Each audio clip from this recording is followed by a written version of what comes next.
Am I the a-hole for refusing to attend my younger sister's graduation because she invited our dad? Ooh, this one sounds a little bit controversial. I, 24 female, have not spoken to my dad in 3 years.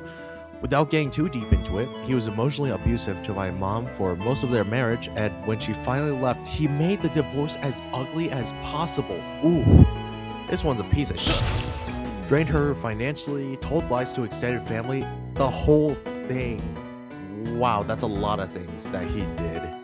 Already, I think I was wrong about saying that this might have been controversial. This dad, off rip, this guy's terrible. I watched my mom fall apart during that period, and I made a decision to cut contact. It wasn't impulsive. I thought about it for a long time. And as you should, I feel like you're right for cutting off your dad for that. My sister, Bree, 21 female, made a different choice, and that's fine. I never pressured her either way. She maintained a relationship with him, and I genuinely never gave her grief about it. We stayed close throughout all of it, which I'm proud of because it could have easily gone the other way. Still though, I feel like this might be a point of contention between the two, and given the title, I don't know if they managed to hash that out completely. Bree graduates next month. I was excited. I already requested a day off work. We had dinner plans with mom and a few family friends. Last week, she casually mentioned that dad would be there. I asked if she meant at a separate dinner or something, and she said no, the full day. Ceremony, lunch, dinner, everything.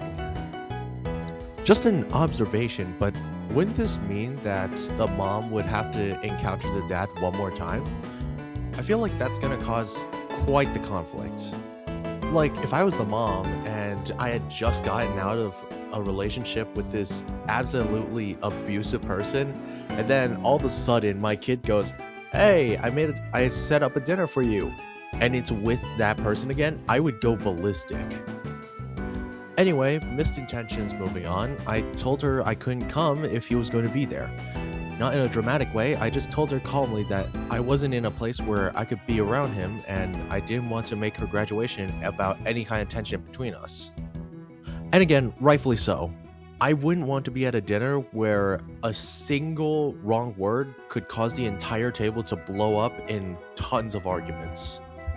She got really upset and said I was forcing her to choose and make her special day about my issues with dad. My mom is staying out of it completely, which I respect, but Bree has been short with me ever since, and my aunt called me to say I was selfish. I understand it's her day, I really do, but I also can't just shove 3 years of a boundary I set for myself for one afternoon. Am I the a-hole? This isn't even a conversation, this is just not the a-hole. If your dad's that abusive and thinks that he could just get away with reconnecting with all his family like that, no, that's just not gonna happen. And again, I know the OP brought up that the mom would be staying out of this, but why didn't the sister think that, oh, this guy who's my dad has abused my mom for the past couple of years. Oh, how about I just make them meet up once more? My mom would surely love that.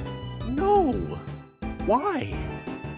Let's just move on to the next post before this post makes my brain fry from this sister's lack of thinking.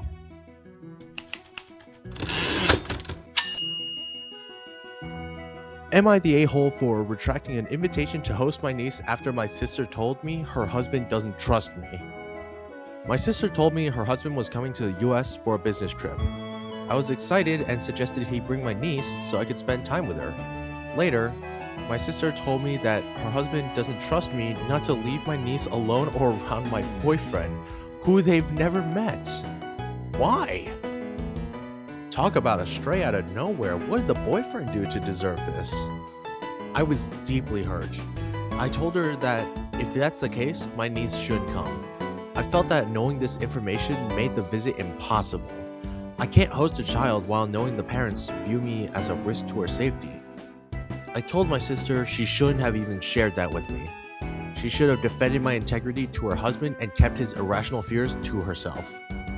My sister tried to justify it by saying she doesn't trust his family either, that she was trying to be transparent about his feelings so I shouldn't be so quote-unquote difficult. I think that's checkmate already. She already knows that she's wrong in here. When I didn't back down, she blew up, brought up stuff that happened years ago, behavior that she has also exhibited a lot more recently, and said she was tired of walking on eggshells. She then blocked me. I don't think I can rebuild my relationship with her after this. I just want to understand if my reaction was inappropriate. Not the a-hole. I also feel bad for the boyfriend because he took a ton of strays from this situation. Like, this was mentioned earlier, but neither of them have met the boyfriend, so it wouldn't make sense for them to not trust him if they haven't met him before. And even for the argument that you should never trust people you don't know, why didn't they just, like, meet him? Like, talk to him before you make this final decision? I think the biggest checkmate you have is that your sister decided to bring up stuff that happened years ago and blocked you. At that point, the sister probably knows that she's in the wrong and that she needs some sort of excuse to say that she's quote-unquote right. Still though, I still want to hear about the sister's husband's point of view on all this. Maybe he actually isn't that bad of a person. Maybe he would have heard the boyfriend out.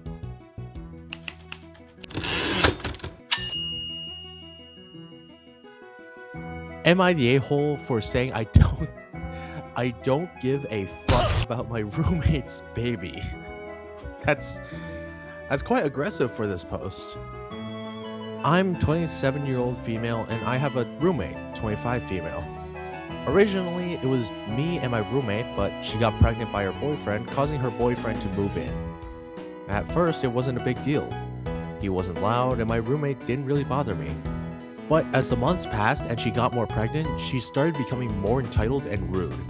For an example, she would constantly steal my food, and when I tried to confront her, she would play the pregnancy cravings card. Okay, no. When you steal my food, I shall be throwing hands with you. There is nothing that stops me from throwing hands with someone who's stolen my food. But the day that would finally make me snap was the day I brought home a small personal pumpkin pie I wrote my name on the box and put in the fridge. Later, when I went to get some, she was literally standing there eating the whole pie. Honestly, I wouldn't have cared if she only took a slice, but this is eating the whole thing. Oh my god. Fed up with her always eating my food, I got mad and I yelled at her. I asked her why she was eating my pumpkin pie knowing that it wasn't for her. She started crying and said she's pregnant and she can't help that the baby was craving pumpkin pie. That baby ain't even alive and it's already being blamed for things that it didn't even do. This poor baby's cooked. In a fit of rage, I yelled at her and said, I don't give one about your dumb baby. Damn, that's a pretty valid crash out. She gasped dramatically like I just said something world-shattering, and she ran off to tell her boyfriend what I said. Not only is she a thief, she's a snitch. Later, he called me a bitch for yelling at a pregnant woman who can't control her cravings. So, am I the a-hole for saying I don't give a fuck about my roommate's baby? No! This is an underreaction. I would have expected you to start throwing hands with her. That's your food. Also, I said this earlier, but that baby ain't even born yet. The baby doesn't crave stuff. It is the mother that craves stuff. Jesus Christ, the logic behind this just doesn't make sense.